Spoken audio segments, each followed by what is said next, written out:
од бораца прекалjenih у тешким борбама формирali prvu proletersku brigadu. Fašističke zvijeri još napreduju tamo prema Leningradu i prema Moskvi.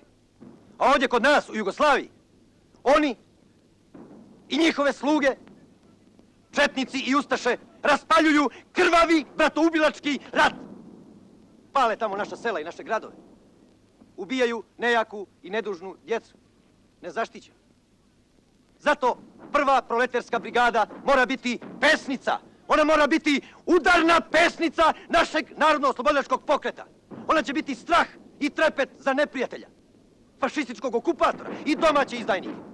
Ona pokazuje našu riješenost da nećemo dozvoliti povratak na staro.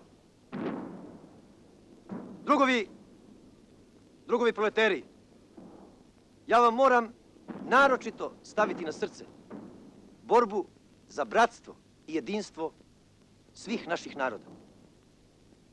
Svuda kuda budete išli po našim krajevima, tamo gde se vodi krvavi bratoubilački rat, visoko nosite zastavu bratstva i jedinstva i objašnjavajte narodu velike ciljeve naše narodno-oslobodilačke borbe. На 27. јануари 1942 година започна Игманскиот марш, една од непознатите епизоди на народно-ослободителната борба во Југославија. Во средината на јануари истата година започнала големата нацистичко-усташка офанзива во Источна Босна. Првата пролетерска ударна бригада набрзо била опколена. Во таква ситуација штабот ја разгледувал можноста за пробив на југ, западно од Сараево, во правец кон Висовац, Осијек, Игман. И покрај човечките загуби, главната колона на бригадата го продолжила маршот кој траел 19 часа до својата завршна точка за излекување од Добрачот.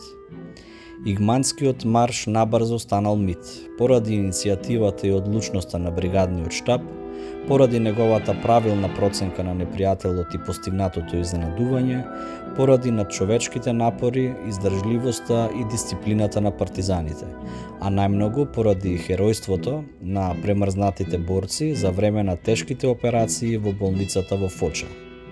Во 1983 година режисерот Здравко Шотра го сними филмот Игмански марш во чест на учесниците на овој легендарен марш.